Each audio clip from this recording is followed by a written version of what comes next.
Hola. Bien, buenos días para todos. Prefiero hacerlo de pie. Bien, antes de comenzar, darle las gracias, por supuesto, a la Secretaría Jurídica Distrital y más que darle las gracias, felicitarles, ¿no?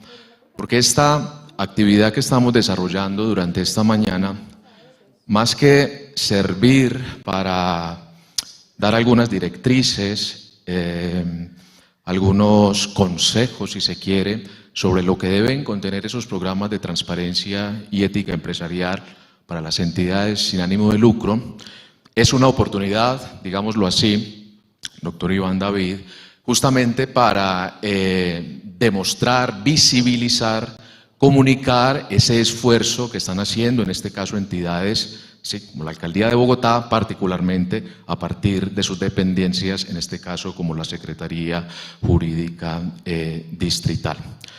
Esta nominación que hemos establecido para esta mañana, esto es programas de transparencia y ética empresarial con enfoque compliance, no es casual. Ya lo decía el delegado señor Jorge Eduardo, ese sí Eduardo, el mío es Jorge Andrés Amezquita, ¿verdad? El compliance, de alguna manera, es ese elemento óntico, ¿verdad?, que deben recoger estos programas de transparencia y ética empresarial.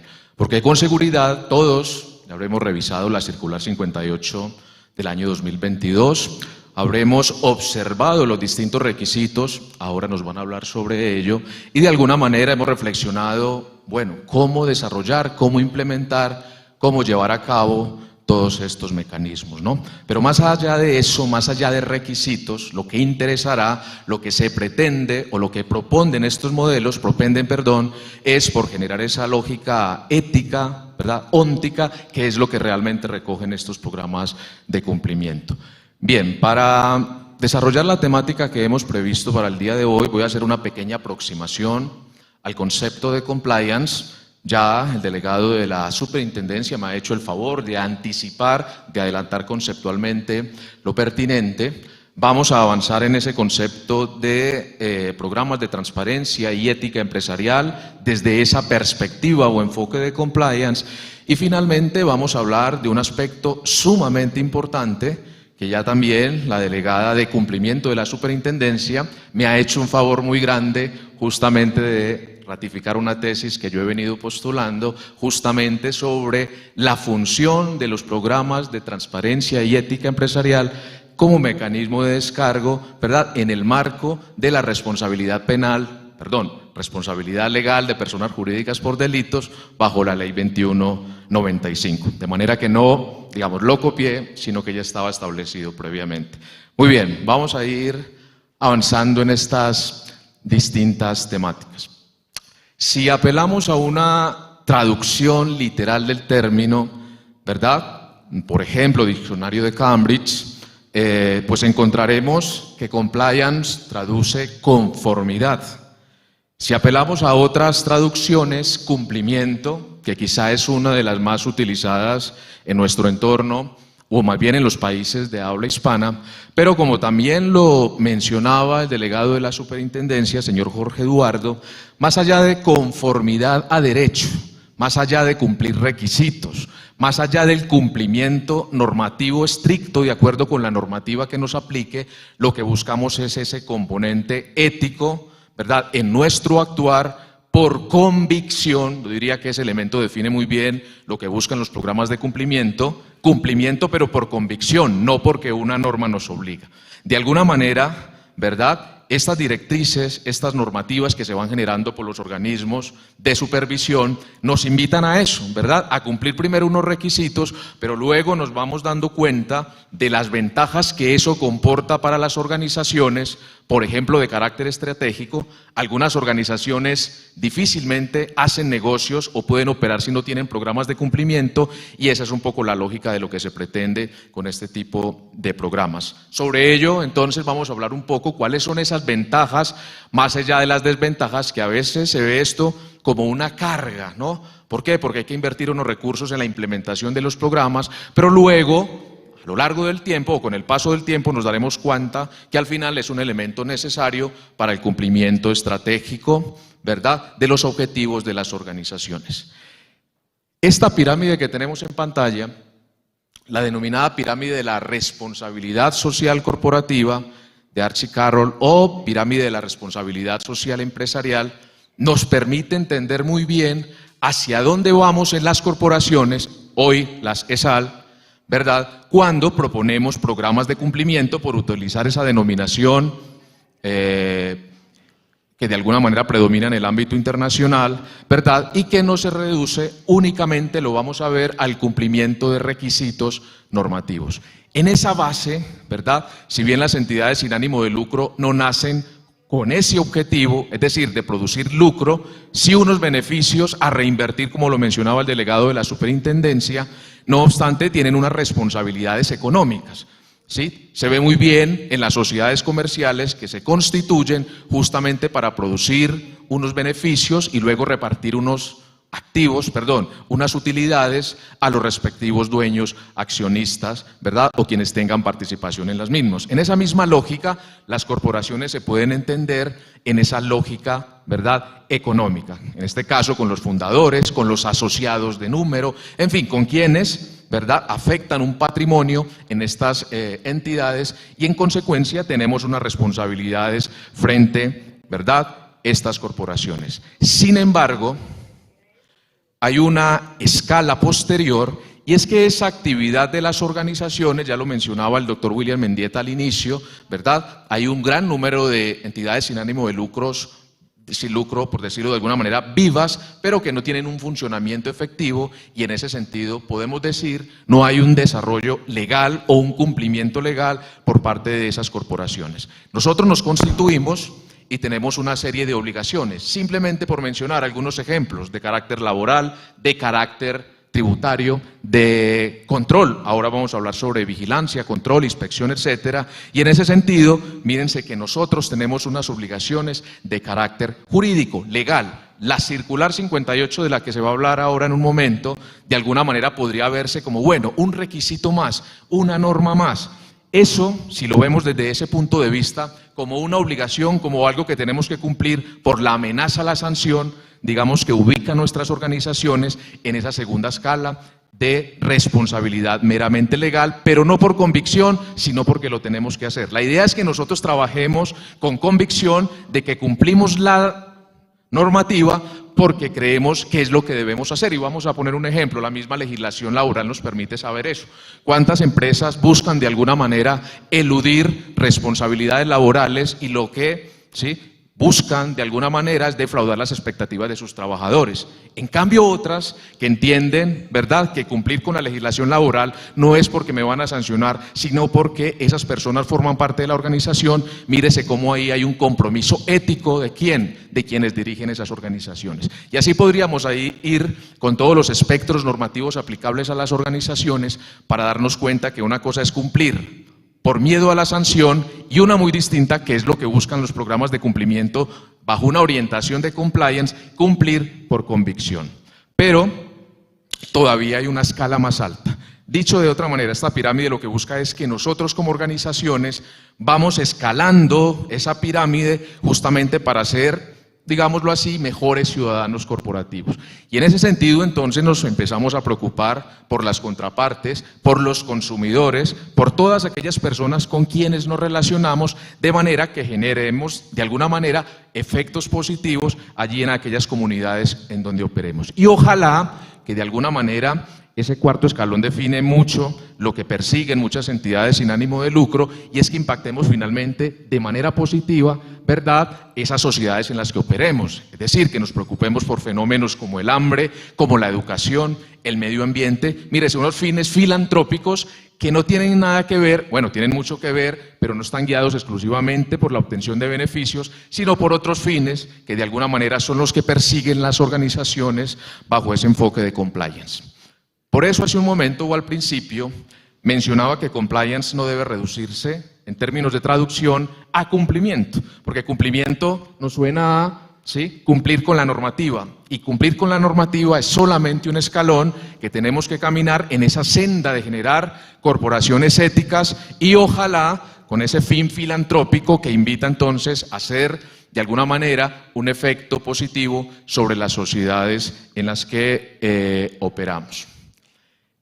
Esta gráfica que tenemos en pantalla, de alguna manera la he pensado para ilustrar qué es lo que buscamos con esos programas de transparencia y ética empresarial. En la base, digámoslo así, encontramos la circular 58, creo que se alcanza a ver. Podríamos decir que ese es el detonante, la chispa eléctrica, si cabe el término, para desarrollar todo lo que la norma, y ahora nos van a ilustrar sobre ello, ¿verdad?, requiere, en este caso la ESAL, para que pueda desarrollar o ejecutar cabalmente o de manera efectiva esos programas de transparencia y ética. Y ahí tenemos, y a pesar de que la norma no lo diga de manera expresa o en estos términos, recoge ese principio, y es ese tono de la alta dirección, sin el que no funciona absolutamente ningún programa de cumplimiento, absolutamente ninguno. Si leemos la norma, pues por allá dice que, digamos, ese órgano social tiene que aprobar una política de cumplimiento, pero más que aprobar un documento, como lo mencionaban los anteriores ponentes, es, ¿verdad?, hacer todo lo posible, liberar los recursos para que se ejecuten o se desarrollen esas políticas o esos procedimientos contenidos dentro de esa política general. Por eso ese principio, ese tono de alto nivel, ese compromiso de nivel superior es la base de todo esto. Sin eso absolutamente no funciona. ¿Por qué? Porque demanda naturalmente, ¿verdad?, recursos, por ejemplo, para que se lleven a cabo los demás elementos que consagra el programa. Rápidamente me voy a referir a esos elementos del programa, repito, porque sé que lo van a desarrollar, pero para que veamos cuál es esa lógica o esa orientación de compliance que le podemos imprimir. Política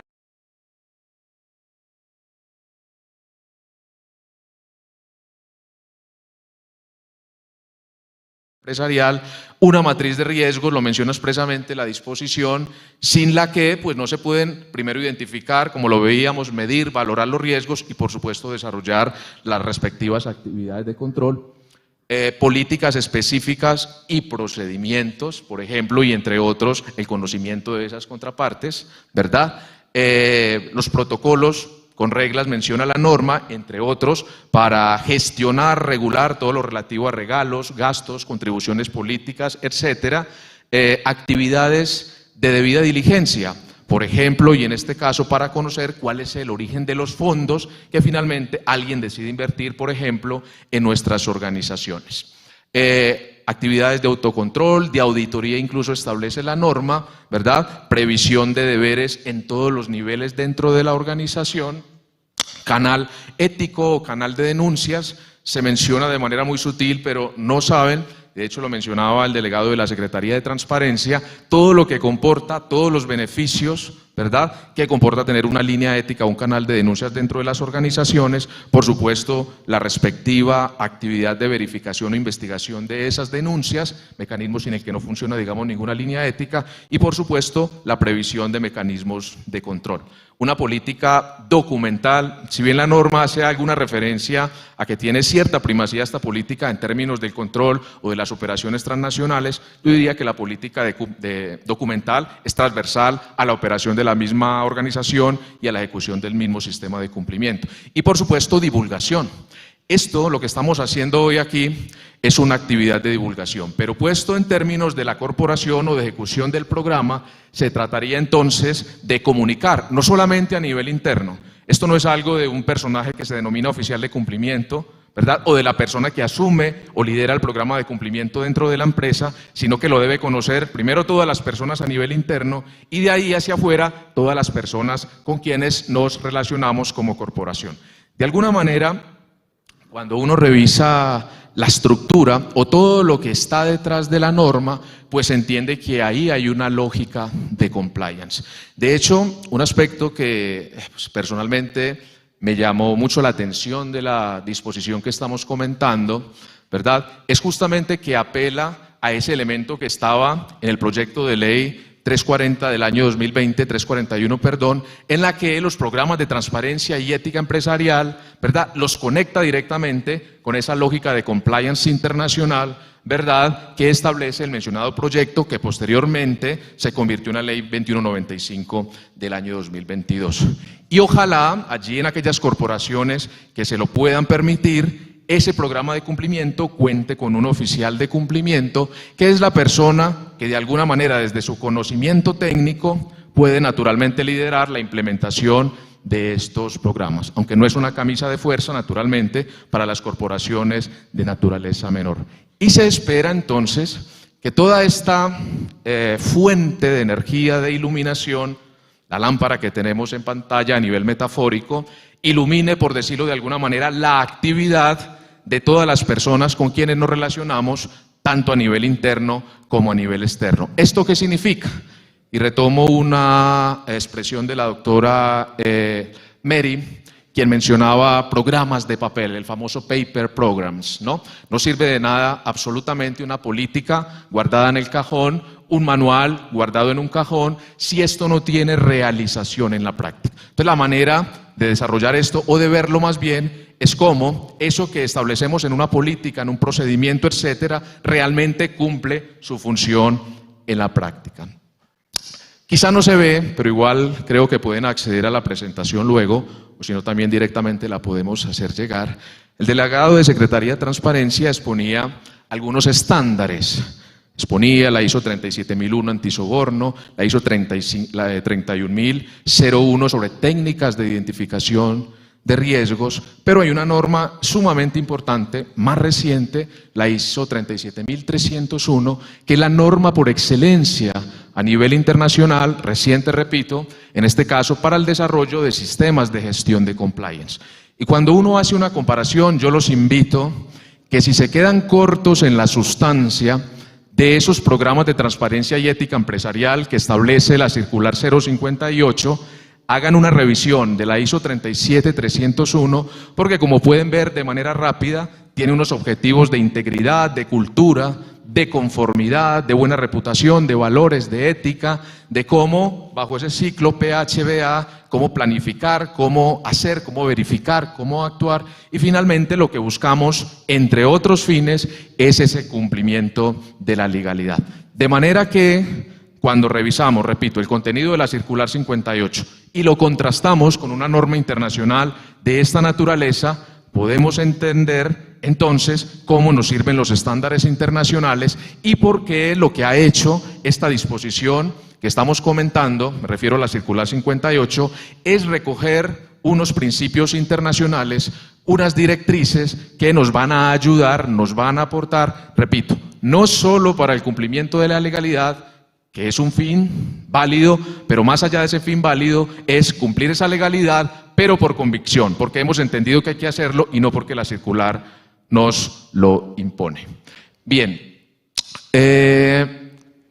básicamente, resumiendo el esquema que incluso también en alguna línea estaba de la exposición en precedencia, tenemos el cuadro resumen de la ISO 31000, de la norma de principios y directrices para la gestión del riesgo. Cuando ustedes examinan el contenido de la circular 58 e incluso de las otras circulares que podemos ver, por ejemplo, en el marco de las disposiciones regulatorias de las supersociedades, del SAGRILAF, del PT de las supersociedades, etcétera, vemos que en el corazón de la gestión de estos programas encontramos la lógica, la metodología, la estructura de una ISO 31000. Y básicamente, aunque no es el objeto de la ponencia, pero que sirva simplemente como guía, como orientación, para que nos vamos, digámoslo así, pensando, nosotros debemos tratar de incorporar estas lógicas, estas metodologías, justamente porque ello es lo que nos permitirá. Ahora vamos a hablar de responsabilidad de personas jurídicas. La CESAL, si revisamos el artículo 2 de la Ley 2195, puede ser sujetas a responsabilidad legal por delitos de cualquiera de sus miembros. Ahora lo vamos a ver. Y como lo mencionó la doctora Mary hace un momento, pueden servir como controles de riesgo, ¿verdad? Porque eso es uno de los elementos que sirve para descargarse de responsabilidad en el marco de esas infracciones. Sobre ello me voy a referir en un momento. Pero abreviando, esta norma, que este es el esquema que expresamente está consagrado dentro de la norma, nos indica que nosotros, en primer lugar, debemos tener claro cuál es el contexto de nuestra organización, a qué nos dedicamos, ¿verdad? Porque dependiendo a lo que nos dediquemos, nuestro objeto, nuestras actividades, con quién nos relacionamos a nivel externo, quiénes son nuestros fundadores, quiénes son nuestros asociados de número, dependiendo ese contexto externo e interno, pues en ese sentido los riesgos van a ser de una naturaleza o de otra. A partir de ahí tendremos la capacidad de identificar potenciales eventos delictivos. Cuando uno revisa la Ley 2195, repito, artículo 2, uno se da cuenta que el régimen de responsabilidad de personas jurídicas que está ahí es muy delicado. Dicho de otra manera, se amplía el riesgo para las personas jurídicas de una manera tal que uno diría que casi cualquier delito cometido hoy dentro de una persona jurídica, y no son solo sociedades comerciales, entidades, empresas industriales y comerciales del Estado, empresas de economía mixta, empresas que conformen consorcios, etcétera, pueden ser susceptibles de responsabilidad si se llegan a materializar una cantidad importantísima de delitos que están contenidos dentro de ese precepto. Y ahí están las ESAL. Ahora vamos a ver esos presupuestos. De manera que, dependiendo mi objeto, ¿verdad?, mi actividad como ESAL, cuáles eventos podré identificar de acuerdo con ese objeto. Luego tendré que medirlos. Hay unas metodologías, de hecho la circular expresamente se remite a unas metodologías utilizadas en el sector público. Luego debo establecer cuáles de esos riesgos requieren o son susceptibles de control, valorar efectivamente los que requieran control, establecer los controles que correspondan, luego eso debe someterse a revisión y en ese sentido y en ese ciclo pues debo revisar permanentemente. Esto que he dicho en 2 minutos, que no sé si los he dejado más confundidos o he dado claridad, simplemente me permite, ¿verdad?, expresar esa preocupación en el buen sentido que nosotros debemos tener dentro de nuestras organizaciones, en el sentido que gestionar riesgos, los riesgos de nuestra organización no deben reducirse, por decirlo de algún modo, a ese manual, a esa política, ¿verdad?, sino hacer un ejercicio a conciencia de cuáles son los riesgos que puede enfrentar nuestra corporación justamente para desplegar el tratamiento correspondiente de manera efectiva.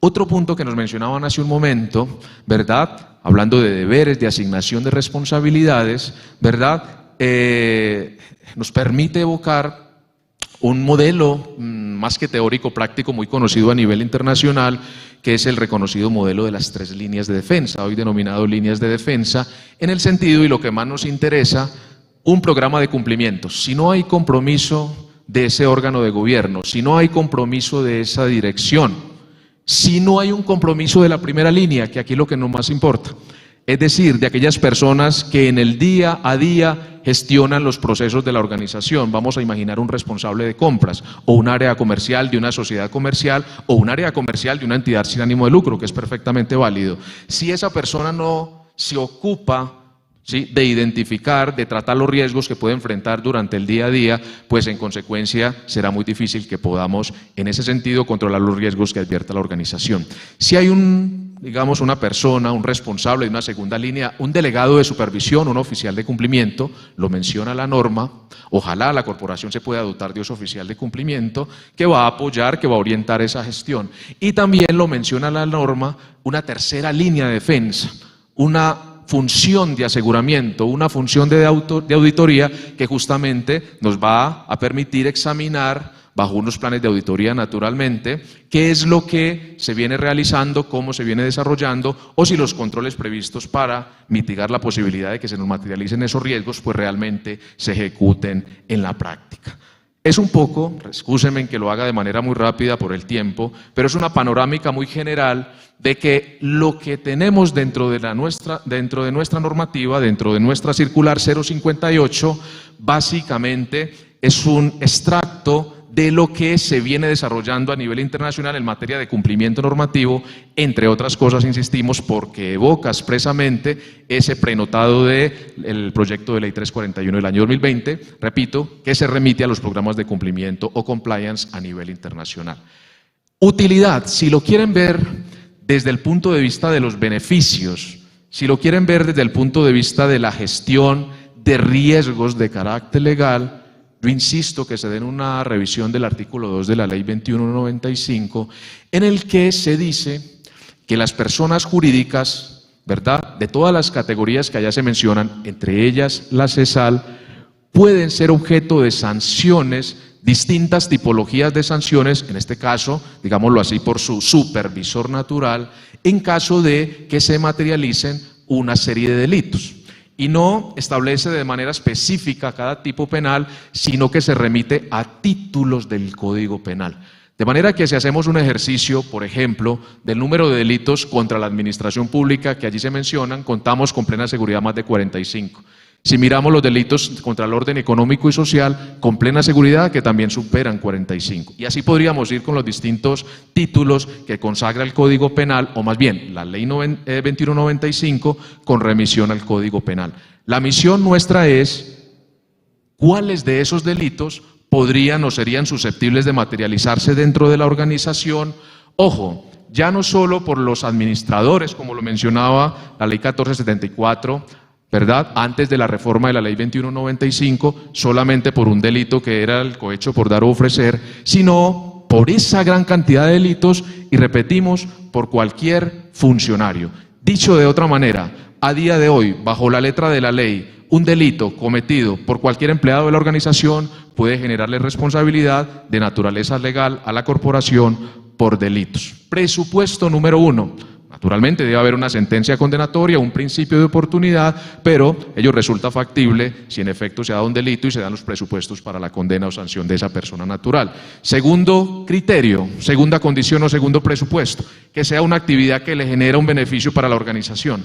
Casi que por definición cualquier conducta cometida por una organización de esta naturaleza genera de alguna manera, directa o indirectamente, como lo establece la norma, beneficios para la corporación. O sea que ese requisito es fácil de cumplir, o de darse o de acreditarse. Pero el tercer componente, y aquí es donde está desde mi punto de vista un elemento fundamental para motivar o incentivar la implementación de programas de transparencia y ética empresarial como mecanismo de gestión de riesgo, es en este sentido que la norma nos dice algo como, en todo caso, el organismo, ¿sí?, de supervisión, vigilancia, control, etcétera, valorará los controles de riesgo, lo dice la norma, lo dice el artículo 2, valorará los controles de riesgo para determinar si esa persona jurídica puede ser en efecto o no sancionado. Lo escucharon ustedes esta mañana de la delegada de la superintendencia que mencionó que controles de riesgo, que es un término que está dentro de la norma, equivale a programas de transparencia y ética empresarial.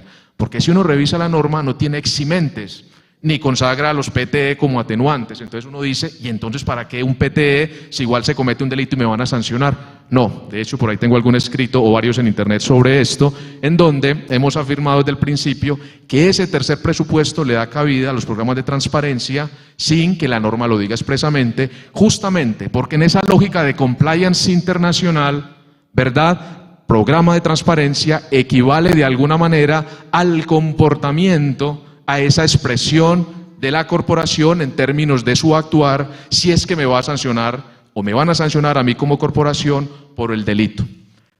Hay un elemento muy importante. El hecho de que se materialice un delito dentro de una organización no es sinónimo de que el sistema falla. Primero, porque el concepto de riesgo, por definición, o visto técnicamente o metodológicamente el riesgo, no puede ser cero, por definición. De manera que, por efectivo que sea un programa de cumplimiento, siempre existe un margen de que se materialice un delito. Incluso el organismo que sin ninguna duda tiene mayor experiencia en el procesamiento de organizaciones, el Departamento de Justicia de Estados Unidos, hay una guía o hay unas guías que se van emitiendo periódicamente, las guías del Departamento de Justicia sobre evaluación de programas de cumplimiento,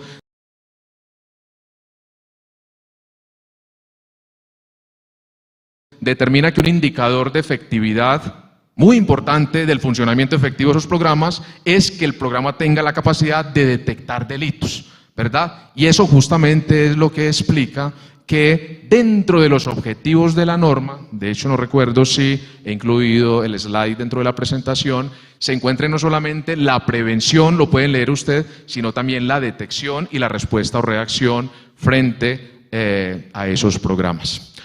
A propósito de esa guía del Departamento de Justicia de Estados Unidos, y con esto voy terminando, La idea entonces, más allá que programas de papel para que no se dejen engañar, en este ámbito hay algo que yo llamo intrusismo. Es decir, que a veces se abusa de la mala fe de la empresa, del empresario, de las personas que lideran, en este caso la asociación, y se les dice, bueno, yo le implemento el programa. Y se les entrega entonces una política, un manual escrito, una matriz incluso, pero eso por sí solo, ya lo mencionaban aquí los anteriores delegados de la superintendencia, no sirve para nada porque es solo papel. De hecho, hay una anécdota sobre el caso de Enron muy interesante. Se dice, no me consta, que el programa de cumplimiento de Enron lo encontraron todavía laminado o empapelado en un cajón, ¿no? Entonces, claro, eso, el papel o el archivo digital no sirve para nada. Y de alguna manera, si lo vemos desde esa perspectiva de compliance internacional, nosotros tenemos o tendríamos que asegurar 3 escalas para que esos programas se precien de ser efectivos o que funcionan de manera efectiva. 1, que esté bien diseñado. Eso de diseño alude a formulación apropiada del modelo. Dicho de otra manera, si nosotros revisamos la norma y nos dice debe tener una política, debe tener una matriz, debe tener unos procedimientos, mecanismos de diligencia, etcétera, significa que en el plan, en el proyecto, le llaman las circulares de la superintendencia o la propuesta, si es la circular del PT de las supersociedades, ¿verdad? Debe contener pues lo que debe contener. Es inconcebible, por ejemplo, un sistema de gestión de riesgos como este si no tiene una matriz de riesgos, porque entonces no hemos analizado los riesgos y si no los hemos analizado, ¿cómo los vamos a tratar? Entonces, el programa debe responder a una formulación apropiada. No puede quedar cojo, excúsenme en ese término. Luego, ese programa que he diseñado, que he formulado, debo implementarlo, llevarlo a la práctica, ejecutarlo, integrarlo a la operación.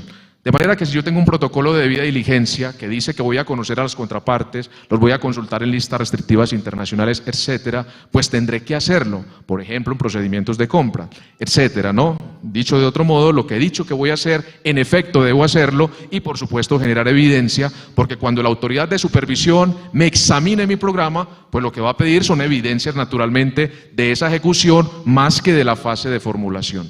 Y por supuesto, evidencia sobre el funcionamiento efectivo de ese programa, esto es, si ese programa realmente funciona en la práctica, justamente para precaver los ilícitos que se van, digamos, voy a decir desarrollando, ilícitos con posibilidad de desarrollarse, pero que justamente por la solidez o efectividad de mi programa, pues no se materializan dentro de la organización. Diseño, implementación y funcionamiento. Una triple escala creciente que se encuentra a propósito de la guía del Departamento de Justicia en ese estándar. O hablando de estándares y de lógicas internacionales en compliance, hay una norma muy interesante del Instituto de Auditores alemán, la PS 980, que recoge justamente esa misma escala del año 2011, ¿no? En la que dice, si yo voy a evaluar mi programa de cumplimiento, miraré, repito, si está bien diseñado, bien implementado o integrado dentro de la organización y finalmente si funciona en la práctica. En este sentido, la parte superior, es decir, la copa, por decirlo de alguna manera, indicará que como organización estamos haciendo bien la tarea, estamos gestionando debidamente los riesgos que se ciernen sobre mi organización y en todo caso, si lo vemos desde la óptica regulatoria, ¿verdad?, pues estaremos cumpliendo con las disposiciones que se nos exigen por parte de nuestro supervisor natural.